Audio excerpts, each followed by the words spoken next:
60 సంవత్సరాల పోరాటం,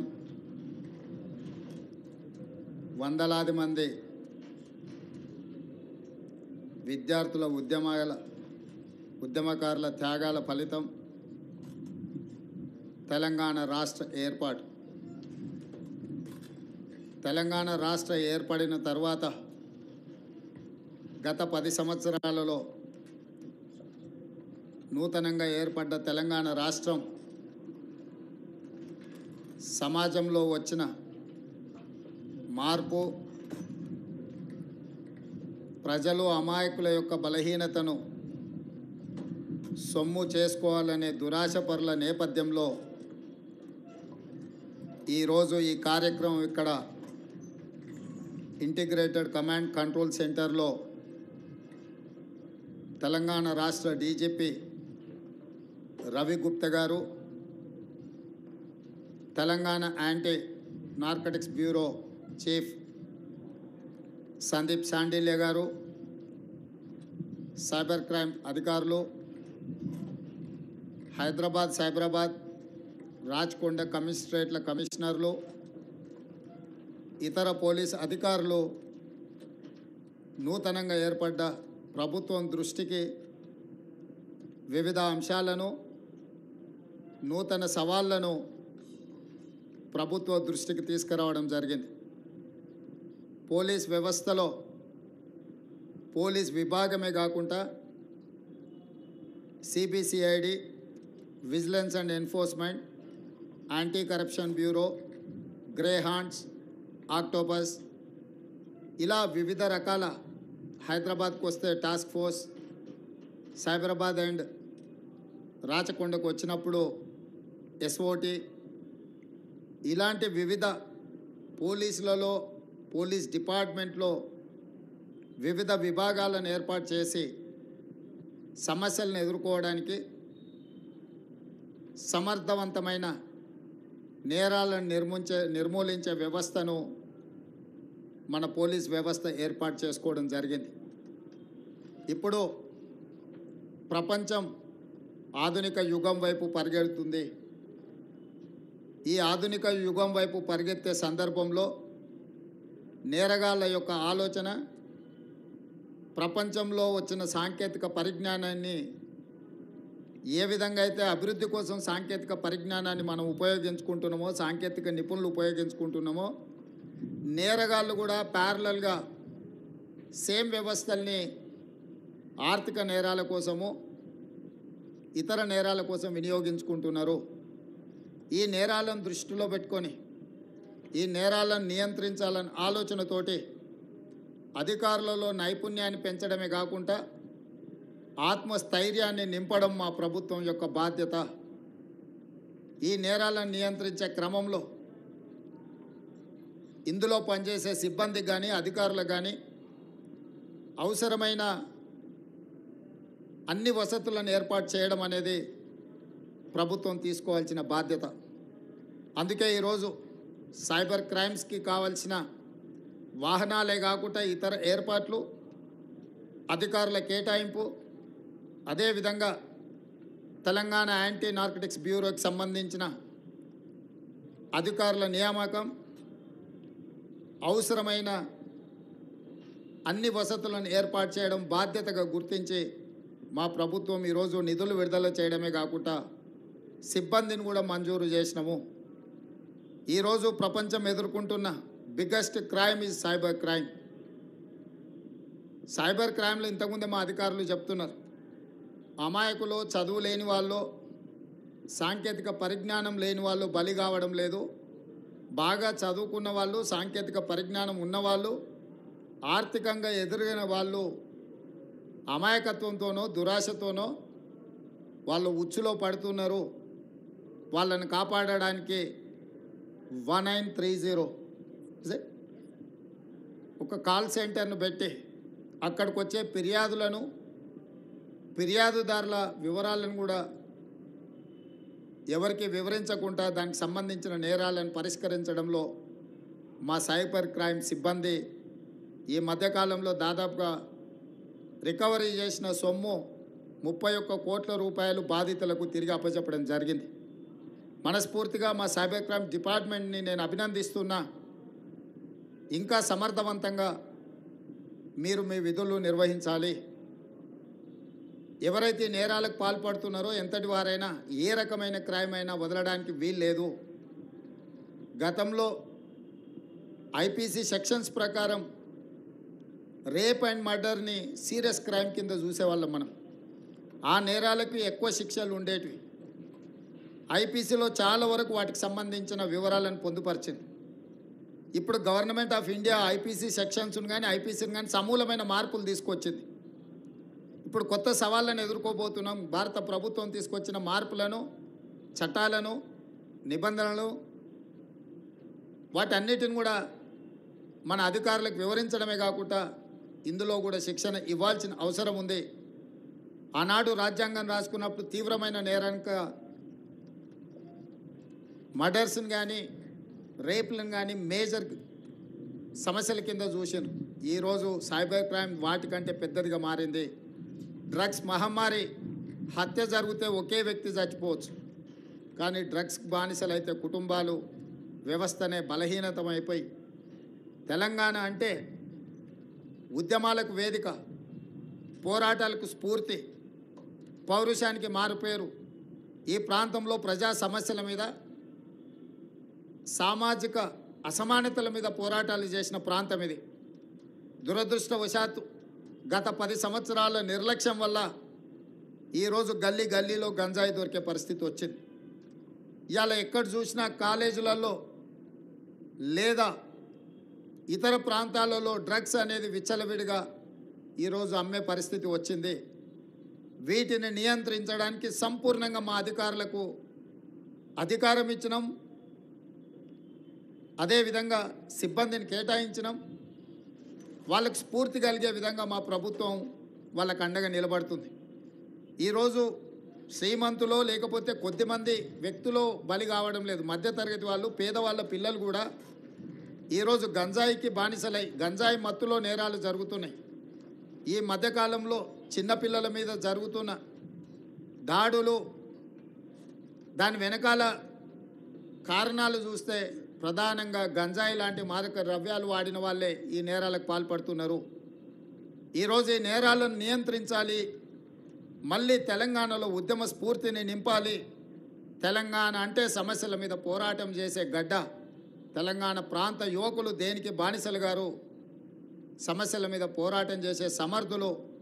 తెలంగాణలో ఉన్న యూనివర్సిటీలు, విద్యాలయాలు సమస్యల పరిష్కారం కోసం, సామాజిక అసమానతల తొలగింపు కోసం పనిచేసే విధంగా వీటిని తీర్చిదిద్దాలి అని చెప్పి మా ప్రభుత్వం నిర్ణయించుకున్నది.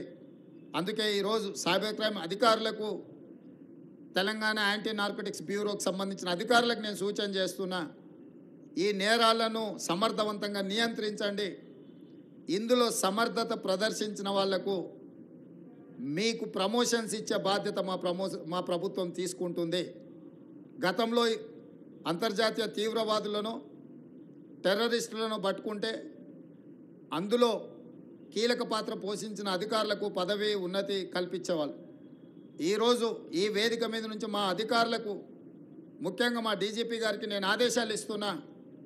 సైబర్ క్రైమ్లో నైపుణ్యం ప్రదర్శించి నేరగాళ్లను పట్టుకున్న వాళ్లకు, అదేవిధంగా తెలంగాణ యాంటీ నార్కోటిక్స్ బ్యూరోలో పనిచేసిన అధికారులు డ్రగ్స్ రాకెట్ను పట్టుకున్న, గంజాయి రాకెట్లను పట్టుకున్న, పెద్ద పెద్ద వాటిని వాళ్ళు పట్టుకున్నప్పుడు వాళ్లకు నగదు బహుమతితో పాటు పదవి ఉన్నతి కూడా కల్పించడానికి అవసరమైన విధి విధానాలను మీరు తయారు చేయండి.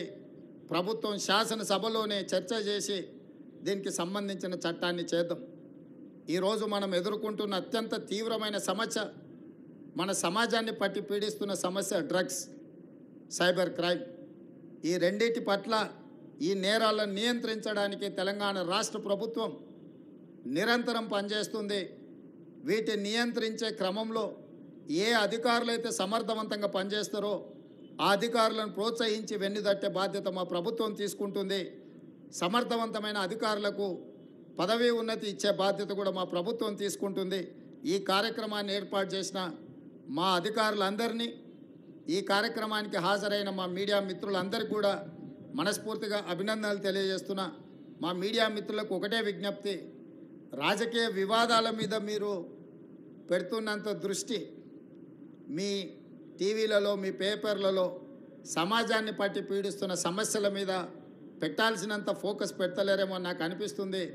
దయచేసి సైబర్ నేరగాళ్లను పట్టుకునే విషయంలో కానీ లేకపోతే డ్రగ్స్ మహమ్మారిని నియంత్రించే విషయంలో మా పోలీసులు చేపడుతున్న చర్యలకు మీ వైపు నుంచి కూడా సంపూర్ణంగా సహకారం ఉండాలి.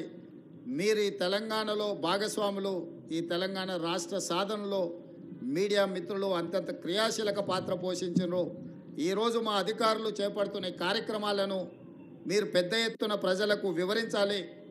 మొన్న మెగాస్టార్ చిరంజీవి గారు డ్రగ్స్ నియంత్రణలో తన వంతుగా ముందుకొచ్చి వారొక వీడియోని అద్భుతంగా తయారు చేసి మా డిపార్ట్మెంట్కి ఇచ్చిండ్రు. చిరంజీవి గారు లాంటి వాళ్ళు ముందుకొచ్చి తెలంగాణ ఈ దేశంలో ఉన్న యువత డ్రగ్స్ మహమ్మారిన పడితే జరగబోయే నష్టాన్ని వారే ముందుకొచ్చి ఒక అవేర్నెస్ ప్రోగ్రాంలో వారు భాగస్వాములు అయినందుకు, ఆ విజువల్స్ మా కోసం ఇచ్చినందుకు చిరంజీవి గారిని మనస్ఫూర్తిగా నేను అభినందిస్తున్నా. సినిమా ఇండస్ట్రీలో ఉండే ప్రముఖులకు కూడా నా సూచన, మీ కొత్త సినిమాలు రిలీజ్ అయినప్పుడు టికెట్ ధరలు పెంచుకోవడానికి జీవోల కోసం ప్రభుత్వాల దగ్గరకు వస్తున్నారు, కానీ సామాజిక సమస్య అయిన సైబర్ క్రైమ్ డ్రగ్స్ నియంత్రణలో మీరు మీ సామాజిక బాధ్యతను నెరవేర్చడం లేదు అని మా ప్రభుత్వం భావిస్తుంది. నేను మా అధికారులకు సూచన చేస్తున్నా, రేపు ఎవరైనా కొత్త సినిమా రిలీజ్ అవుతుంది, సినిమా ధరలు పెంచాలి అని ప్రభుత్వం దగ్గరికి అప్లికేషన్ వస్తే వాళ్ళు డ్రగ్స్ నియంత్రణ సైబర్ క్రైమ్ నియంత్రణలో ఒక అద్భుతమైన వీడియో ఫుటేజ్ను ఆ సినిమాలో ఏ స్టార్స్ ఉన్నారో అదే స్టార్స్తో వాళ్ళు ఒక ప్రోగ్రాం మనకు చేసి ఇవ్వాలి. అది ప్రీ కండిషన్. నేను స్పష్టంగా మా అధికారులకు ఆదేశిస్తున్నాను, ఎంత పెద్దవాళ్ళు ఎవరు వచ్చి మనల్ని రిక్వెస్ట్ చేసినా వాళ్ళు సైబర్ క్రైమ్కు సంబంధించి డ్రగ్స్ నియంత్రణకు సంబంధించి ఆ సినిమాలో నటించిన తారాగణం, ఆ సినిమా ప్రొడ్యూసర్స్ 1.5-2 minutes నిడివిగల ఈ సమాజాన్ని పట్టి పీడిస్తున్న వీటికి వ్యతిరేకంగా వాళ్ళు మనకు వీడియో విజువల్స్ తీసుకొచ్చి ఇస్తేనే వాళ్ళకి ఏమైనా వెసులుబాటు సౌలభ్యాలు ఇవ్వాలి. ఎందుకంటే సమాజం నుంచి ఎంతో వాళ్ళు తీసుకుంటున్నారు, సమాజానికి వాళ్ళు కొంతైనా ఇవ్వాలి, అది వాళ్ళ బాధ్యత. అట్లా కాకుండా మేము 100 కోట్లు పెట్టుబడి పెట్టినాం మా సినిమాకు, మేము టికెట్లు పెంచుకొని మేము సంపాదించుకుంటామన్న ఆలోచన ఏదైతుందో మంచిదే, మీ వ్యాపారం మంచిదే, కానీ సామాజిక బాధ్యత డ్రగ్స్ నియంత్రించకపోతే, ఈ సైబర్ క్రైమ్లో నియంత్రించకపోతే ఈ సమాజమే నిర్వీర్యం అవుతుంది. ఈ సమాజాన్ని కాపాడాల్సిన బాధ్యత, ఈ సమాజానికి సహకరించాల్సిన బాధ్యత సినీ పరిశ్రమ మీద ఉన్నది. కాబట్టి ఎవరైతే ఏదైనా ఈ ప్రభుత్వం నుంచి ఏదైనా సహకారం కావాలి అని వస్తే వాళ్ళు సమాజానికి సహకరించాలి. ఇది ఒకటే మా ప్రీ కండిషన్. మా అధికారులకు కూడా నేను సూచన చేస్తున్నా. And at the same time మా సైబరాబాద్ కమిషనర్ అవినాష్ మహాంతి గారికి కూడా నా సూచన, ఎందుకంటే మ్యాక్సిమం సినిమా షూటింగ్స్ మీ ప్రాంతంలోనే అవుతాయి లేదా రాచకొండలో అవుతాయి. వాళ్ళు సినిమా షూటింగ్లకు పర్మిషన్కి వచ్చినప్పుడు మీరు ఈ రిక్వెస్ట్ను వాళ్ళ ముందు పెట్టండి. వాళ్ళు ఏమన్నా సినిమా తీసుకొని, కానీ ఆ సినిమాలో ఉన్న తారాగణంతో ఈ డ్రగ్స్ నియంత్రణ కోసం, సైబర్ క్రైమ్ నియంత్రణ కోసం 1.5-2 minutes నిడివి కలిగిన చిత్రాన్ని మనకు ఒకటి వాళ్ళు తయారు చేసి మనకి ఇవ్వాలి. అట్లా ఇచ్చిన వాళ్లకు ప్రత్యేకంగా రాష్ట్ర ప్రభుత్వం వెసులుబాటు కల్పిస్తుందని మీరు చెప్పాలి, వాళ్ళకు సూచన చెయ్యాలి అని చెప్తూ, రాష్ట్రంలో ఉండే అన్ని థియేటర్ల యజమానులకు కూడా నేను ఐఎన్పిఆర్ డిపార్ట్మెంట్కి ఈ వేదిక మీద నుంచి ఆదేశాలు ఇస్తున్నా.